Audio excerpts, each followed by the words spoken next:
신이 오셨다고 그러면서 3번씩 경배를 했어요. 이렇게 절을 하더라고요. 하나님하고 운행을 한대요. 세주님으로 지상에 온 하나님이시다고. 가족들도 구원을 받으려면 헌금을 내라고 했었어요. 같이 천국에 데려간다고 했었거든요. 오늘 충성하고 내일 충성하고 그냥 충성만 하고 어떻게 하면 주님을 기쁘시게. 생일이신 날 이제 기쁘게 해드리려고 다들 열심히 이제 노래하고 춤추고 그랬었어요. 그 19년이나 세월을 남 밑에서 앵벌이를 하고 교주의 노예로 저는 하인이었어요. 서울을 돌아다니면서 모르는 길에 들어가는 사람들은 아니 거기 가라니까 없어 여기 그런 거 없어 여기 저 안 못하니까 차로 가지 말라니까.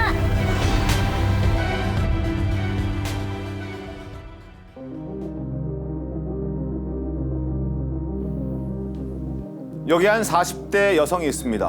누군가에게 삶의 주도권을 빼앗겼다는 이 여성. 무려 19년간 전국을 돌며 돈을 구걸하고 다니는 앵벌이 생활을 했다고 합니다. 정말 믿기 힘든 이야기입니다. 과연 그녀에게 무슨 일이 있었던 걸까? 그 이야기를 지금 시작하겠습니다.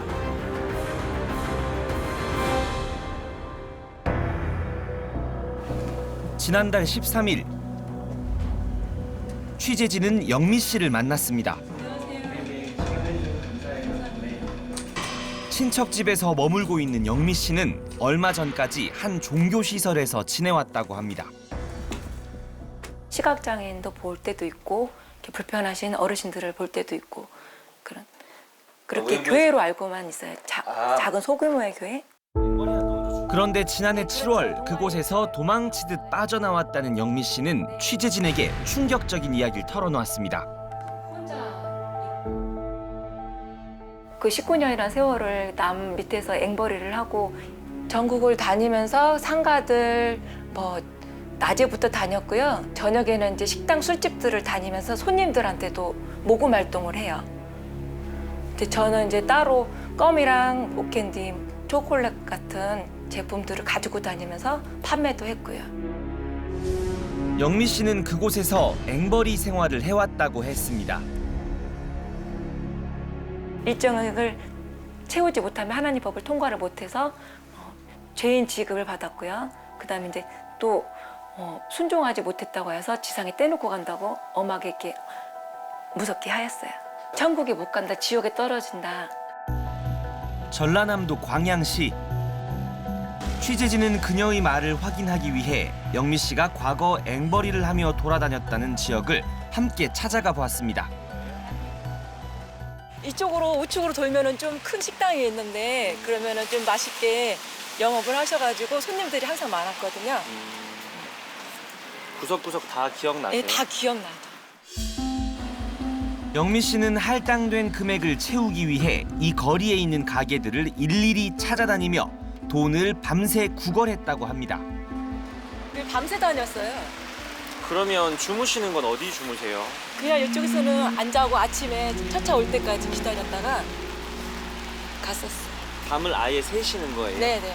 또 식당가 가가지고 화장실 이용하다가 너무 피곤해가지고 잠들어가지고 영업을 마치고 가서 차타가 다쳐가지고 그 안에 갇힌 적도 있어요. 그래서 경찰한테 또 전화를 해가지고 내가 이렇게 모금을 다니다가 화장실 이용하다가 잠이 들었다 그래가지고 이렇게 경찰분들이 빼줄 때도 있었어요. 영미 씨 가족과도 친분이 있는 한 지인은 앵벌이를 하는 영미 씨를 목격했다고 합니다. 이렇게 얼굴을 딱 쳐다봤는데 영미인 거야. 근데 또 행색이나 이런 것들이 초라해 보이는 쪽에 좀 이렇게 표현을 해야 될까요? 얘가 이렇게 이런 모습으로 다닐 애가 아닌데 이런 생각을 해서 좀 놀랬지. 사정을 물어보기 위해 말을 걸었지만 황급히 도망을 가버렸다는 영미 씨.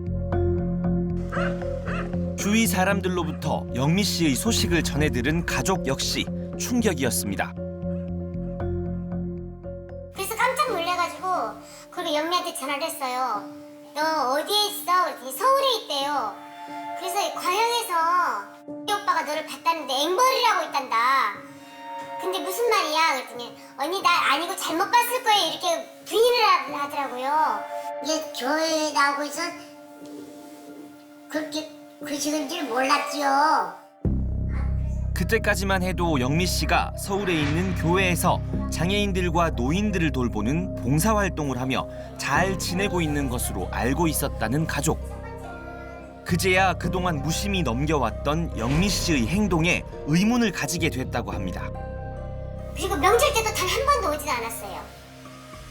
한 번도 오지도 않고. 그러니까 지금 이야기를 들어보니까 저는 그때마다 앵벌이를 시켜가지고 항상 지방에 있어가지고 언니가 온다면 막 부랴부랴 이렇게 올라와서 시간을 늦춰가지고 언니 몇 시까지 와. 그래서 제가 일찍 올라갔어도 항상 저녁에 6시 넘어서 이렇게.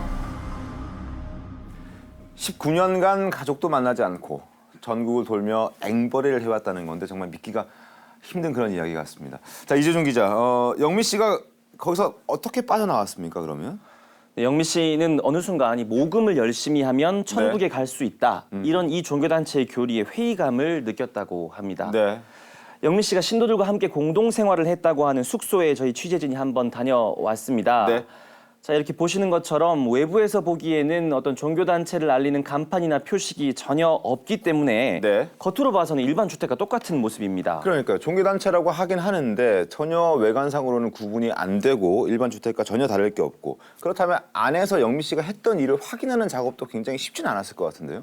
네, 맞습니다. 이 영미 씨의 이런 충격적인 주장을 네. 확인하는 증거를 찾기도 참 쉽지가 않았습니다. 네. 자, 지금 보시면 이 휴대폰 세대가 지금 나오고 있는데 이 휴대전화가 영미 씨가 과거 신도들과 함께 생활할 때 사용했던 휴대전화입니다. 자, 그런데 이 종교단체 측이 이 휴대전화를 증거를 남기지 않기 위해서 내용을 삭제를 했다고 합니다.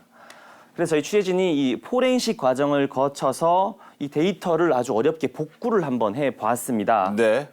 아, 이거군요. 네, 그렇습니다. 파일이 굉장히 많네요. 네, 저희가 이 파일을 복구를 해봤더니 21시간 분량의 녹음 파일, 네. 또 문자, 사진 등이 쏟아져 나왔는데 그 내용이 정말 충격적이었습니다. 네. 영미 씨가 앵벌이를 하는 다른 신도와 주고받은 문자 내용입니다. 다리가 아플 정도로 힘들게 돌아다닌다는 내용이 오가고 또 앵벌이로 채워야 할 금액을 숙제라고 부르면서 목표액을 채우지 못해 걱정하는 모습도 보입니다. 오늘 숙제했어? 그러셨어요. 네, 숙제해서 아침에 드렸고요. 이제 또 내일 거 하려고 했더니 잘 안 되네요. 휴일이라 그랬더니 얼마나 했어? 그래서 10만 원 하나 왔어요. 어버이날, 스승의 날, 또 어린이날 막 다 겹쳤는데 그날 30만 원도 못 해갖고 지금 이틀 동안 계속 3일 동안 셋이서 30을 하는 거야 지금. 그날 숙제 30만 원도 못 해갖고 어제는 20만 원 드리고 오늘은 30만 원 집세 여기 순종 예물을 드렸는데. 앵벌이를 한 다음 날 아침이면 이렇게 문자로 지역과 금액을 암시하는 숫자를 적어 신도들을 관리하는 관리자에게 보고하는 게 일상이었다고 합니다. 보고 후 신도들이 지역에서 하루 앵벌이를 한 돈은 대표로 한 명이 걷어서 매번 영미 씨의 통장에 입금했다고 합니다. 해당 통장 내역입니다. 하루에 한 번씩 꾸준히 돈이 입금된 통장. 목포, 순천, 포항 등 입금 지역도 다양합니다. 그런데 입금 후 6분 만에 다시 빠져나간 50만 원. 바로 다음 날 50만 원도 입금된 지 약 3시간 만에 전부 인출됩니다. 확인 결과 앵벌이를 한 돈은 입금 당일 현금으로 인출되는 일이 반복되고 있었습니다.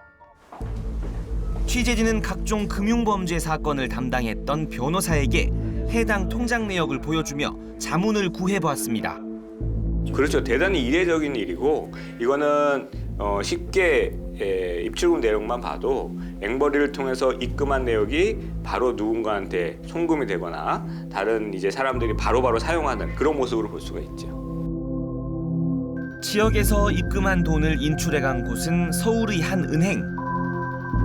즉 영미 씨의 통장에서 누군가가 돈을 빼낸 것으로 보입니다. 굉장히 뭐라고 할까요? 지능적인 수법입니다. 그래서 이분들한테 돈을 나한테 내놔라고 하는 게 아니라 훨씬 더 진화된 형태의 지능적인 수법이거든요. 너의 계좌로 넣고 그 계좌에서 헌금 형태로 나한테 보내. 라고 하면 수사기관에서 이것을 입증하기가 굉장히 어려울 것이라고 이미 알고 있었다. 영미 씨는 자신의 통장에서 돈을 빼내간 사람이 교주의 측근이라고 지목했습니다. 얼마를 모금했다. 그렇게 교주 밑에 심부름하는 이 씨한테 핸드폰으로 보고를 하고요. 또 다음날 이제 이 씨가 입금되어 있는 금액을 체크카드를 가지고 있다가 이제 출금을 해서 교주한테 갖다 줬어요. 가족들도 영미 씨에게 돈을 보냈었다고 합니다.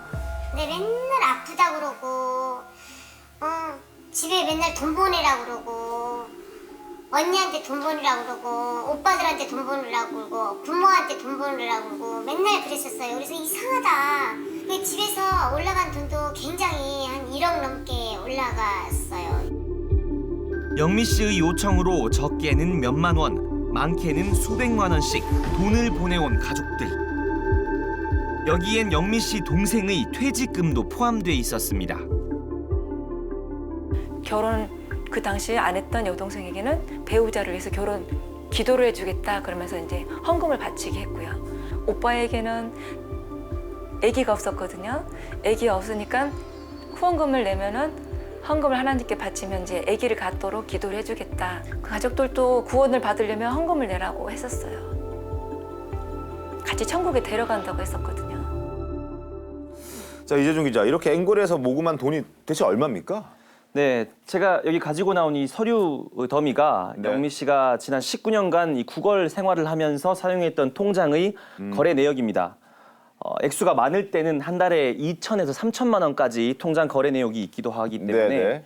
19년간 이런 생활을 했으니 이 그 액수가 어림잡아서 수억 원대에 이를 것으로 예상이 됩니다. 지금 이게 영미 씨 혼자 한 거래 내역서라는 거죠? 아니 그렇지 않습니다. 여러 명이 앵벌이를 같이 해서 한 통장에 모은 경우도 있었기 아하. 때문에 또 신도들이 서울로 아예 올라오지 않고 네. 십수년간 지방 곳곳을 떠돌면서 모금 활동을 했다고 하기 때문에 더 액수는 클 것 같은데요. 규모는 더 커질 수 있다. 네, 그렇습니다. 당시 이 이야기를 한번 들어보겠습니다. 알겠습니다. 더블 용달차에 호로가 있었는데 그 속에다 짐을 옮겨가지고 이사를 다녔었어요. 4명이 이동을 했었고요. 또 식기들 밥통이랑 또 그릇들을 가지고 다니면서 제가 밥을 해가지고 그분들을 같이 먹고 또 치우고 그렇게 했었어요. 아니 10수년간 지금 이런 비정상적인 일이 벌어졌다는 건데 참 믿기지가 않는데. 자, 영미 씨가 그렇다면 이 일에 들어가게 된 그런 계기가 있을 거 아닙니까? 네, 이 평범했던 영미 씨의 삶에 이런 어두운 그림자가 드리워진 건 네. 20대 시절의 우연한 만남부터였다고 합니다. 영미 씨가 문제의 종교단체를 처음 알게 된 건 지금으로부터 24년 전. 언니가 운영하던 노래방에서 아르바이트를 하던 때였다고 합니다. 노래방으로 이렇게 모금 활동을 시각장애인하고 안내하는 분 2분이 오셨어요. 그래서 후원금을 장애인교회에 요청을 하시더라고요. 우리는 서울에서 장애인교회에 함께 생활하고 있고 이렇게 그쪽에 생활하는 분들은 시각장애인, 청각장애인, 지체장애분들이 계신다. 그때만 해도 좋은 일을 하는 평범한 교회인 줄 알았다는 영미 씨. 영미 씨는 자신의 지인들까지 후원자로 연결해주며 적극적으로 도움을 주려 했고 후원을 했던 사람들 역시 이상한 점을 느끼지는 못했다고 했습니다. 우리가 쓰는 것이 아니고 하나님께 드리는 것이니까 기도하고 또 그분들의 인상이 너무 좋았어요. 좋았고 도와주고 싶다라는 그런 마음이 있었어요, 일단은. 그런 그녀에게 신도들은 어떤 원장님에 대한 이야기를 들려주었다고 했습니다. 훌륭하신 원장님이 계신다고 소개를 하셨어요. 하나님이 제일 많이 사랑하시고 기도를 제일 많이 하시고 잠도 조금 주무시고 밥도 조금 잡수시면서 하나님을 잘 따르는 분이다. 그렇게 해서 만나게 된 원장님은 바로 교주 박 씨. 박 씨는 처음 만난 그 자리에서 스스로를 새로운 하나님, 새 주님이라 칭했다고 합니다. 여러 사람 같이 있는 분들이 신이 오셨다고 그러면서 3번씩 경배를 했어요. 이렇게 절을 하더라고요. 입신이란 걸 했어요. 그 교주 그분이 이불을 덮고 누워가지고 하나님하고 운행을 한대요. 그러면서 본인 입으로 얘기를 하는 거예요. 나는 여호와 하나님이다. 여기 있는 박 원장은 내가 제일 사랑하는 자이고 여성 세주님으로 지상에 온 하나님이시다고 소개를 해요, 본인 입으로. 그러니까 영미 씨는 지금 이 교주가 입신하는 걸 보고 믿게 되었다는 거네요. 네, 맞습니다. 입신하는 모습을 보고 네. 그걸 믿은 영미 씨, 그때부터 박 씨를 따르게 됐고 박 씨 지시에 따라서 원래 영미라는 이름을 버리고 소망이라는 이름으로 개명까지 개명까지 했습니까? 네, 그렇습니다. 그만큼 이름을 바꾸라는 지시를 따를 정도로 이 박 씨의 존재가 절대적이었다는 겁니다. 네. 자, 영미 씨뿐만이 아니고 다른 신도들도 이 박 씨를 총재님, 또 원장님, 또 네. 주님이라고 부르면서 믿고 또 따랐다고 하는데 네. 신도들의 대화 내용을 한번 들어보겠습니다. 들어보시죠. 예. 주님이 들어오시자마자 이제 꾸중은 안 하시고 얼른 집에 가라고 나보고 얼른 집에 가래. 좋으셔요. 옷 사셔갖고 옷 사셔서 기분 좋으시다고요. 네, 기분 좋으시고 혼내지도 않으시더라고요. 오늘 현실에 어떻게 하면 총재님 기쁘시게 할까 그것만 생각하고 지금 지상에서는 희생과 헌신뿐이야. 지상에서는 뭐 받으려고는 안 돼. 이렇게 말도 안 되는 얘기들이 나오고 있는데 기쁘게 할 생각만 하고 뭐 지상에서는 헌신만 해야 된다. 이상한 점 못 느꼈다고 합니까?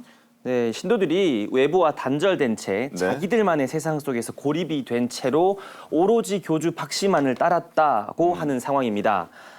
영미 씨는 박 씨로부터 종교와 관련이 없는 지식까지 받게 됐다고 합니다. 낮에도 일하고 밤에도 하나님 옷을 만든다고 하면서 옷을 만들게 하고 또 박 교주가 입고 다니는 백화점 옷들이 있어요. 그 옷들을 리폼을 하도록 시켜요. 그러면 잠을 안 자고 손바느질 핸드메이드로 그 옷을 리폼을 아름답게 이쁘게 만들어놔야 또 법을 통과한다고 그러면서 저한테 그렇게 하라고 시켰었어요. 자, 당시 영미 씨가 직접 만들었다는 박 씨의 옷입니다. 영미 씨는 이 화려한 걸 좋아하는 박 씨의 취향에 맞춰서 밤새도록 바느질을 하는 날이 잦았다고 이야기합니다. 이 옷도 백화점 올블랙 옷이었는데 제가 술을 사다가 일일이 다 핸드메이드로 달았거든요. 그렇게 다 이렇게 만든 거예요. 이 밤새 이 바느질을 하시는 거예요? 예, 이렇게 바느질 핸드메이드는 맨날 며칠 걸리는 옷들도 있어요. 이걸 거의 매일? 거의 매일이요. 내가 지금 아침에 네가 그거 뭐 만들어 놓은 거 위에 와서 입어가서 내놔버렸어. 아니 그것밖에 없나 조끼가? 예, 그 긴 조끼는 그거고요. 원래 한 벌을 딱 입어야 되는데. 영미 씨는 교주 박 씨가 신도들을 동원해 외모를 치장하기도 했다고 합니다. 야 가발이라도 빗어놓고 가라. 몸 잘라서 못 나간다고 하잖아. 전화 왔잖아 아침에. 저도 카톡 봤어요. 저도. 근데 왜 가발을 빗어놓고 가라니까 안 와? 당시 영미 씨의 몸 상태를 찍은 사진입니다. 고된 앵벌이에 박 씨의 시중까지 들어야 했던 영미 씨의 손발은 심각할 정도로 부어 있습니다. 거의 잠을 못 자게 해요. 밤낮으로 일을 시켜서 저희는 이불을 깔고 잠을 자본 적이 거의 없고요. 잠을 자면 혼나요. 또 박 교주가 밤에 또 몸이 안 좋다 하면 마사지를 해야 되거든요. 그다음에 기계로 마사지도 하고 손으로도 주물러야 되고 교주 신을 모셔야 되는데 하인들이 잠을 자면은 안 된다 이렇게 하면서 교주의 생일이 되면 신도들은 평소보다 더 많은 돈과 축하 공연까지 준비해야 했다고 합니다. 제가 이제 앵벌이를 해서 교주 생일을 준비를 해야 돼요 또. 그리고 이렇게 반짝이 옷 같은 것도 이렇게 걸치면서 춤을 추게 해요. 사람들 앞에서. 이 드레스는 뭐예요? 좀 일상복은 아닌 것 같아요. 예, 교주 이제 생일이 되면 호텔에서 사람들 앞에서 이렇게 교주를 찬양하듯이 노래를 부르면서 이렇게 들러리를 시키는 거죠. 이 옷을 입고? 네, 그때는 이제 하나님이라고 믿고 사람들이 이제 하나님을 생일날 이제 기쁘게 해드리려고 다들 열심히 이제 노래하고 춤추고 그랬었어요. 박 씨의 생일 행사가 자주 열렸던 곳은 서울의 한 고급 호텔. 취재진은 그 자리에 참석했던 사람의 이야기를 들을 수 있었습니다. 그 호텔에서 크게 그 파티를 열었는데 분장 같은 걸 해서 엘사 옷을 입고 있더라니까요. 막 그런 화려한 드레스를. 완전 나이가 한 60대 후반 같은데 젊게 분장을 하고 거의 그런 식으로 생일 잔치를 해서 깜짝 놀랐거든요. 그녀는 영미 씨도 기억하고 있었습니다. 그 뭐 생일 때 갔을 때 막 춤추고 막 이런 것도 다 하고 뭐 자기가 1인 매력을 다 하는 것 같더라고요. 또 그냥 짐 들고 다니고 호드렛일 같은 거 뭐 다 하는 것 같더라고요. 우리 회장님께서 뭐 우리 회장님 이러면서. 신도들은 박 씨의 가족까지 신격화했다고 합니다. 남편하고 동침을 하지 않고 성령으로 잉태해서 아들을 낳았고 딸을 낳아서 하늘에서 온 왕자고 딸이고 딸의 손자는 작은 하나님이라고 이렇게 신격화해가지고 다 이렇게 시중을 들고 따르고 믿게 했어요. 미성년자인 박 씨의 손자에게도 존대를 하며 조심스러워했다는 신도들. 복구한 영미 씨의 핸드폰에선 박 씨 가족들의 폭언이 확인됩니다. 할머니한테 말했다며! 내가 이렇게 힘들다고 말했다며! 근데 나보고 왜 X이니 하잖아! 응? 힘들다고요? 아이씨! 야! 그냥 좀 잘고 살아! 지나 좀! 왜 나 대답을 안 하니? 여보세요? 듣고 안 들려? 있어요. 네, 듣고 있어요. 아니 네가 뭔데 듣고만 있어? 웃음이 나오냐? 이런 일들을 겪으면서도 박 씨에 대한 믿음을 이어간 신도들. 오늘 충성하고 내일 충성하고 그냥 충성만 하고 어떻게 하면 주님을 기쁘시게 나는 어떻게 하면 돈 한 푼이나 더 갖다 드릴까 그것만 연구하고 너는 어떻게 하면 주님 좀 염색도 해드리고 마사지도 해드리고 덜덜이도 해드리고 나는 돈 한 푼이나 더 갖다 그것만 하면 돼. 자, 이재중 기자. 영미 씨는 나왔어요. 근데 남아있는 다른 신도들도 있을 거 아닙니까? 네, 그렇습니다. 이 남아있는 신도들은 여전히 한 숙소에서 공동 생활을 하면서 구걸을 하는 삶을 살고 있는 것으로 알려져 있습니다. 그래서 네. 저희 취재진이 이분들이 함께 지내는 숙소를 다시 한번 찾아가 보았습니다. 네. 자동차 한 대가 숙소 앞에 멈춰섭니다. 잠시 후 차에 올라타는 신도들.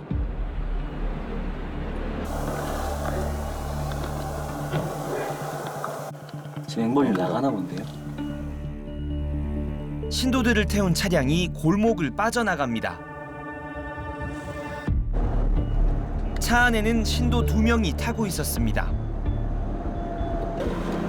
빠졌어요? 들어갔다. 20여 분을 달려 도착한 곳은 주택가 인근 시장. 차에서 내려 시장으로 향하는 신도들은 걸음이 불편한 할머니들이었습니다.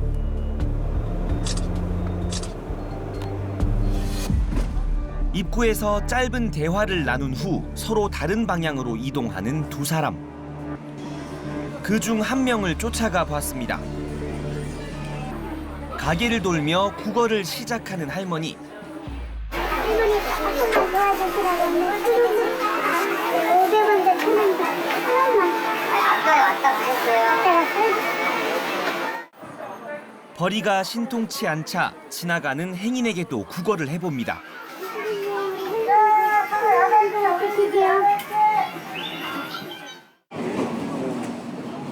한참 돌아다니던 할머니의 걸음이 과일 가게 앞에서 멈춥니다.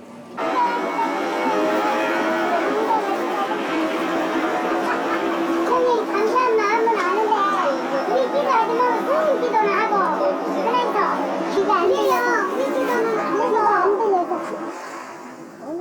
이런 상황이 익숙한 듯 봉지에 과일을 담아 건네는 주인. 계속 자주 오시다가 요즘 또 오시다가 또 오시다가 어떨 때는 한 달에 2번, 한 달에 1번. 처음에는 돈 1,000원씩 드리고 그랬어요. 그랬는데 요즘은 그냥 묵는 걸로 달라 그러니까 그냥 드리는 거. 다 천국을 받아내는데요. 그런데 10만도 주고 그랬어요. 잠시 후 할머니들은 한 장소에서 다시 만났습니다.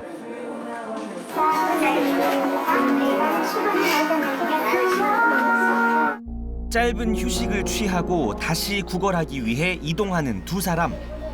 가게 안에서 대기하고 있던 취재진에게 다가와 말을 겁니다. 할머니들 쌀사기 1,000원만 주세요. 예? 할머니 쌀사기 1,000원만 주세요. 아, 장애인이세요? 네, 보청기 2개 꽂고 빼면 하나도 몰라. 빼면 불러도 모르고 전화 와도 모르고. 하지만 이내 가게 사장이 제지를 합니다. 자원에서 하시면 이런 거 하면 안 되세요. 아니야. 내가 강요하는 건 아니야. 밖에서 하시면 안 돼요. 이들은 어떻게 생활하고 있는 걸까? 자리를 옮겨 이야기를 나눠봤습니다. 할머니들은 현재 자신들을 포함해 8명이 함께 지내고 있다고 했습니다. 8명이 살지. 같이 사는 거야. 방 3개 얻어갖고. 다 불쌍한 사람들. 안 들리는 사람, 맹인도 한 사람. 맹인. 있고, 저분은 건강한 편인데, 아들, 딸도 있고, 근데 저한테 온 지가 20년. 남편이 없으니까. 취재진에게도 후원해달라며 종이를 내미는 이들. 여기 계좌번호 찍었다 다음에 한번 보내주면 안 돼? 계좌번호? 찍었다가 다음에 3,000원이든지 5,000원이든지. 그런데 후원 계좌가 적힌 종이에서 익숙한 이름이 발견됩니다. 그 어머니 성함이 네, 제가 앵벌이를 하는 신도들의 돈을 모아 영미 씨의 통장에 매일 입금을 시켰던 사람. 할머니는 통장 내역에 찍혀있는 입금자와 동일 인물이었습니다. 이렇게 받으셔가지고 그걸로 생활하시고. 그럼 방세도 내고, 전기요금, 수도요금 내고, 도시가스요금 내고, 방세 내고. 돈을 받으면 자신들의 생활비로 쓴다는 할머니. 하지만 취재진이 휴대전화 포렌식을 통해 확인한 신도들 간의 대화에선 다른 내용이 담겨 있었습니다. 지금 돈이 10원도 없어. 야, 돈 모금만 오면 다 갖다 드리라고. 과일 한 개도 못 사. 아까 부서 계란 산다고 돈 달래. 원사님, 하나님 돈으로 계란 사 먹으면 안 돼. 아니야, 나 계란 안 먹어. 하나님 돈으로 나보고 계란 산다고 2만 원 달래. 아직 못 준다고 했어. 날이 어두워진 뒤에도 구걸은 계속됐습니다.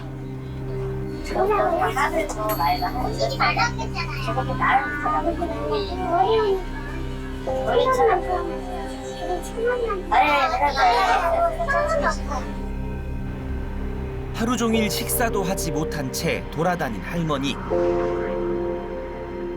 지친 모습이 역력합니다. 이들은 늦은 밤이 되어서야 숙소로 돌아왔습니다.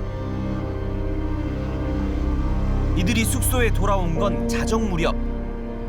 구걸을 하러 나간 지 11시간 만이었습니다.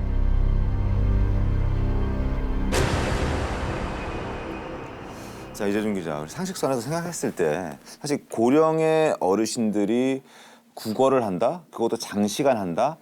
상당히 비상식적이거든요. 전문가들은 어떻게 보고 있습니까, 이 문제를? 네, 저희가 이 구걸하는 영상을 전문가들에게 한번 보여줘 봤습니다. 전문가들은 하나같이 이분들이 지금 심리적 지배 상태에 놓여 있다, 이렇게 분석을 했습니다. 지금 이게 자기의 삶이고 그 사람한테 이걸 갖다 줘야 되는 것이 나의 삶이라고 하는 것이니까 삶의 기준을 여기에 맞춘 거죠. 그러니까 이게 진짜 가스라이팅이죠. 진짜 비극적 가스라이팅이죠. 정말 이해가 안 되는데, 자, 교주로 알려진 박 씨는 그럼 뭐 하는 사람입니까? 네, 저희 취재진이 며칠에 걸쳐서 이 박 씨의 주변을 취재해 봤습니다. 네. 자신의 손자와 함께 외출을 한 교주 박 씨. 그 곁에서 짐을 들고 박 씨를 수행하는 사람들이 목격됩니다.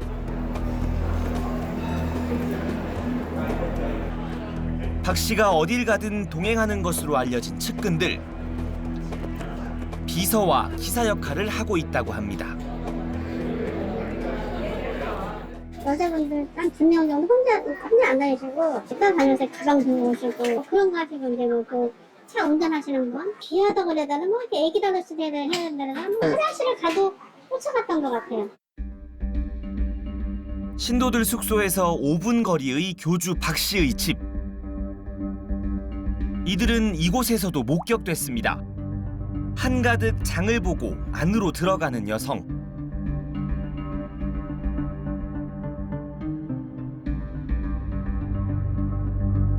집 안에선 살림을 맡고 있는 것으로 알려진 또 다른 신도의 모습이 보입니다. 그런데 잠시 후 주방 쪽 베란다에서 식사를 합니다. 주방이에요, 이쪽에? 저렇게 먹어요, 밥을? 안에서 먹는 게 아니고? 교주 박 씨에 대한 신도들의 믿음은 절대적이었습니다. 나 100만 원만 더 얻어주면 안 될까? 나 사실 나 회계임을 올려놔야 되거든. 총재님이 나 때문에 굉장히 화났어. 지금 그러면은 저기 밤에 그 단기카드 그 대출 받아야지. 단기카드 카드. 하여튼 아무거나 저기 회계임이라고 써서 갖다 드려. 박 씨에게 바칠 회계 예물을 준비하기 위해 대출까지 받은 신도들. 그곳을 떠난 영미 씨에게도 인내를 강조하며 회유를 시도했습니다.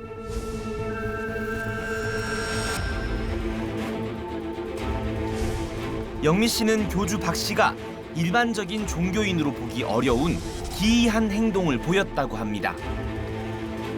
남성복을 하나님 옷이다. 막 옷들을 사가지고 또 상달시킨다고 또 이렇게 걸어놓고 또 그것들을 또 잘라가지고 버리고 막 그랬었어요. 자, 취재진들도 아마 취재하면서 이상한 행동들 많이 봤을 것 같은데요. 네, 저희가 준비한 영상을 한번 보겠습니다. 네. 지금 아주 늦은 시간입니다. 이 다른 집들은 모두 불이 꺼져 있는 자정이 가까워진 시간인데요. 11시 18분이네요. 이때 옷을 잔뜩 껴입은 이 교주 박 씨가 집을 나서는 모습이 목격이 됐습니다. 네. 이 주변에는 역시 늘 그렇듯이 이 보좌하는 신도들이 함께 모습을 드러냈었고요. 네. 집 앞에 세워진 저 까만색 밴에 탑승을 하는 모습이 저희 취재진에게 목격이 됐습니다. 자, 지금 차를 타고 있는데 차를 타고 어디로 가는 겁니까? 네, 이 밴을 타고 이동한 곳. 네. 아, 고속도로로 가네요. 그렇습니다. 이 그림을 한번 보시면 차선을 저렇게 급격히 변경을 한다거나 네. 과속 방지 카메라 무시하고 속도를 내서 질주하는 등 아주 이해하기 어려운 이 질주가 이어졌는데 이렇게 과속을 하면서 달리는 이들을 저희 취재진이 끝까지 쫓을 수는 없었습니다. 그러니까 정상적인 운행은 절대 아닌 것 같고 지금 봐도 그리고 외출한 목적이 있을 텐데 자정이 가까운 시각에 저렇게 나가서 저런 운행을 하는 이유는 뭡니까? 네, 신도들 사이에서는 이 수상한 질주를 일컬어 하나님의 훈련이라고 이야기를 하고 있었습니다. 자세한 훈련. 내용을 한번 들어보겠습니다. 훈련이라고 학 접는 거, 또 윷두는 거, 또 쌀알 세는 거, 차 타고 또 훈련 다니면서 설악산 톨게이트 찍고 대전 톨게이트 찍고 그러면서 교주가 시키는 대로 차를 대여해가지고 또 전 교인이 다 다녔고 새벽에 잠 안 자고 다니니까 우리는 또 노래를 불러야 돼, 밭 뒤에서. 눈을 감고 영적으로 마귀를 3,000명을 죽여버려요. 자기가 하나님이다. 이 하나님의 훈련이라는 이름으로 이걸 계속 반복했다는 겁니까, 그러면? 네, 그렇습니다. 이 종교 전문가들 또 이 범죄 전문가들, 프로파일러 등 전문가들이 말하기를 이 하나님의 훈련 역시 신도들의 심리를 지배하기 위한 방법 중의 하나라고 분석을 했습니다. 자기에게 있는 사람들을 철저하게 이용을 하는 거잖아요. 그래서 그 사람들을 이용을 하는데 그냥 착취를 하기가 보다는 종교적인 방법을 통해서 이것이 하나님의 뜻이고 하나님의 명령이고 네가 이것을 하는 것이 하나님을 기쁘게 하는 거다. 이제 이렇게 하면 더 쉽잖아요. 자, 이렇게 해서 앵벌이를 한 돈이 있을 텐데 아까 수천만 원에서 수억이라고 말씀하셨잖아요. 어디에 쓰입니까, 그럼 이 돈은? 네, 그 부분도 저희 취재팀이 한번 추적해봤습니다. 교주 박 씨의 집 근처 은행에서 한 신도가 돈을 찾는 모습이 목격됩니다.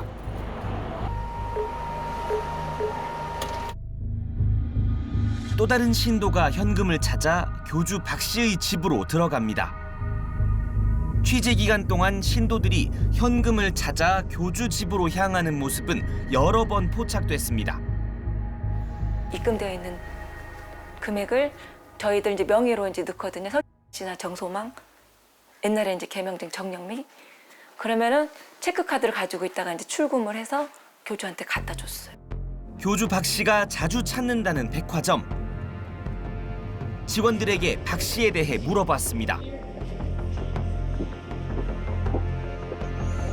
선물을 해주시는 건지는 잘 모르겠어요. 그래서 선물 해주시면 누가 사주시는 쪽이 한 번쯤 신사복은 저희하고 많이 왔다 갔다 하시면서 사주셨고 그다음에 이불 코너 좀 많이 터셨고 회장님으로 알려져 있는 박 씨. 늘 비서처럼 보이는 사람들을 대동하고 쇼핑을 했다는 박 씨는 백화점에서 특별 관리를 받는 우수 고객이었습니다. 골프도 안 치시면서 저한테 올 때는 200, 300?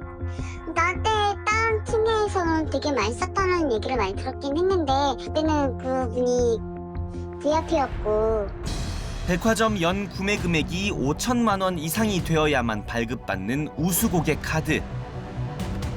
하지만 이 카드는 박 씨가 아닌 신도 명의로 되어 있습니다. 어떻게 된 걸까?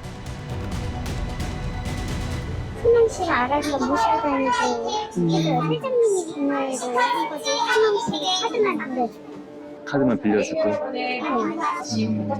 소망씨가 개인적으로 카드에서 사는 건 아니고 회장님 지시하에 그 카드를 쓰거나 이러는 거죠.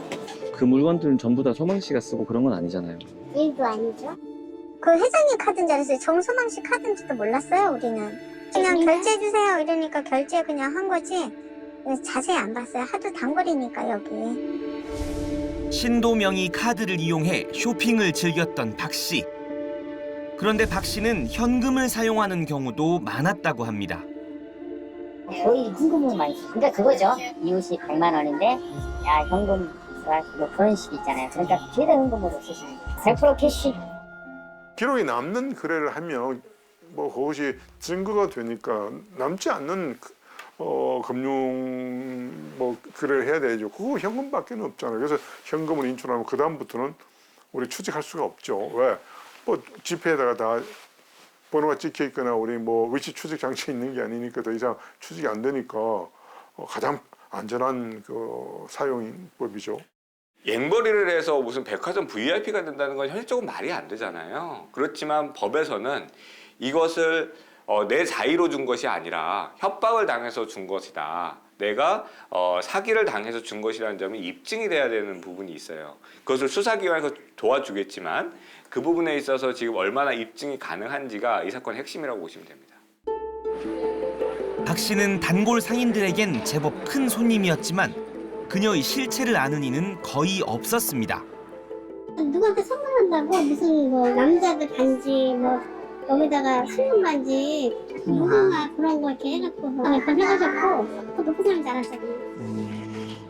언제나 사람들 여신들 아줌마들 또 2명이 정도 이렇게 따라다녔으니까 제 번호에도 제 핸드폰에도 원장님을 저는 돼 있어요. 옷도 막 그냥 비싼 거 있잖아요.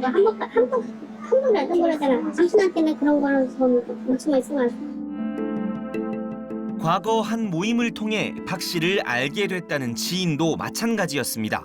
모임이 하나 있었는데 비서라고 하는 사람이 늘 그 수행을 하면서 뭐 방석조차 갖고 다니면서 그래서 아니 이 시대에 뭐 저런 그 스타일의 사람도 그 인내하면서 뭔가 좀 그래서 내가 한번 물어봤습니다. 뭘 하시는 분이냐고. 그랬더니 뭐 대체적으로 뭘 한다라고 자기 얘기를 분명히 하지도 않고 수행비서라는 사람들한테도 물어봤더니 이분들도 말을 굉장히 조심하더라고요. 총재라고 했다가 그 전까지는 회장님 어쩌고 했던 걸로 기억나고. 모임에선 늘 총재님 또는 회장님으로 불렸다는 박 씨. 그녀가 자신의 재산에 대해 이야기하는 모습도 여러 번 목격했다고 합니다. 무슨 몇 37층인가? 거기에 무슨 VIP 룸이 있다고 해요 지금. 그래서 거기서 보자느니 무슨 양복을 맞춰준다느니 내가 너희들한테 조금씩 푼돈 줄 테니까 내 말 좀 들어라. 그래서 그 정도로 쓰고 다닐 정도면은 도대체 돈이 얼마나 재산이 많길래. 매년 박 씨의 생일에 초대되거나 화환을 보내는 인물들 중엔 전직 고위 관료도 포함돼 있었습니다. 믿음을 이용해 신도들을 앵벌이로 내몰고 이를 착취해 금전적인 이득을 취했다는 의혹을 받고 있는 박 씨. 박 씨 측 입장을 들어보기로 했습니다. 안녕하세요. 저 TV조선 방송국에서 나왔는데요. 여쭤볼 게 좀 있어가지고요. 저 혹시 그 봉사활동 하신다고 이렇게 모금하러 다니는 분들이 계시던데 분들을 알고 계세요? 아주 몸이 뭘 가지고? 아니 뭐 여쭤볼 게 저희가 제일 좋은 게 있어가지고요. 곧바로 취재진을 가로막는 남성. 아유, 왜 이러세요? 가라니까. 아니 손대지 마세요. 손대지 마세요. 손대지 마세요. 손대지 마세요. 아니 여쭤보려고요. 여쭤보려고요. 그런 거 없어 여기. 그런 거 없어. 혹시 씨랑 씨가 서울을 돌아다니면서 모르는 필려 들어가는 사람들은 괜히 지가지 그들이. 그 정성환 씨는 아세요? 몰라. 정성환 혹시 모르세요? 몰라. 같은 년이 어떤 년인데. 현금을 뽑아가지고 선생님께 다 갖다 드렸다고 하는데 그런 사실 모르세요 혹시? 몰라요. 에이. 저희가 내일 모레 방송이 나가요. 결국 박 씨는 답변을 하지 않은 채 자리를 떠났습니다. 이재준 기자, 교주 박 씨 측은 어떤 주장을 하고 있습니까? 네, 이 박 씨 측은 이 영미 씨가 처음부터 이 종교단체를 상대로 사기 행각을 벌이기 위해 들어온 사람이고 이 앵벌이 구걸 역시 자발적으로 했다 이런 입장을 취하고 있습니다. 영미 씨 요즘 어떻게 지내요 그러면? 네, 영미 씨 지금 종교단체에서 나온 지 10개월 정도가 지났는데 아직까지 일상으로 돌아가지는 못하고 있습니다. 쉽지는 않을 것 같습니다. 19년간 억압된 생활을 해왔다는 그녀.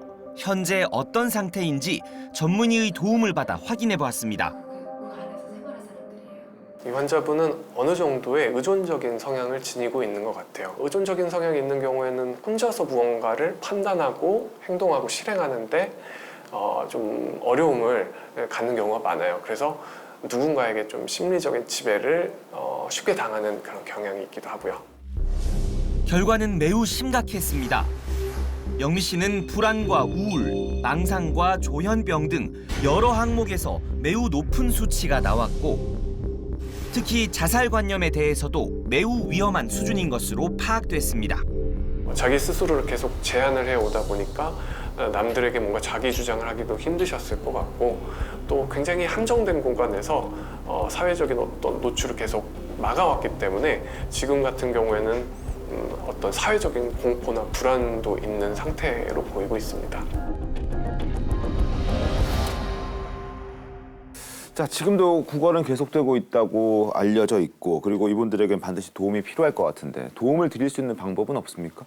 네, 경찰, 구청, 또 노인 학대 전문기관 이 사실을 지금 인지하고 있지만 네. 아직까지 별다른 대응은 없는 상황입니다. 이 30년간 경제적 착취를 하셨다면 경찰 수사가 들어가야 되는 게 맞거든요. 신고하시면 될 것 같아요. 노인 학대 담당 기관에서 현장 확인하러 한번 나가보겠다고 하는데 지금은 안 되죠. 지금 수사 중에 있으니까. 지금도 이 앵벌이 구걸은 계속되고 있습니다. 이 노인들의 보호 의무를 가진 관계기관들이 보다 적극적으로 대응해야 하는 것 아니냐 이런 의견이 있습니다. 그렇습니다. 자, 이재준 기자 고생했습니다. 탐사보도 7 오늘은 여기까지입니다. 시청해 주셔서 고맙습니다.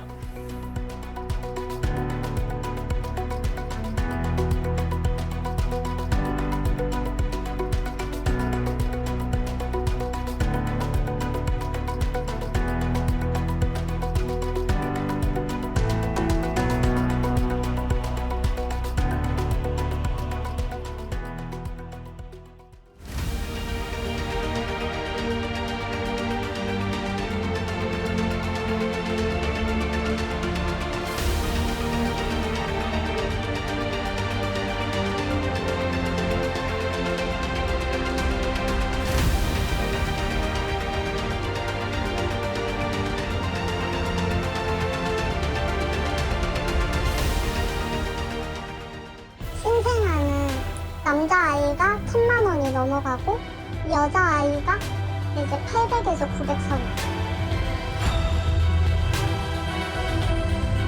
그래서 저한테 전화 주시는 거예요. 근데 그게 위로금이었던 거예요.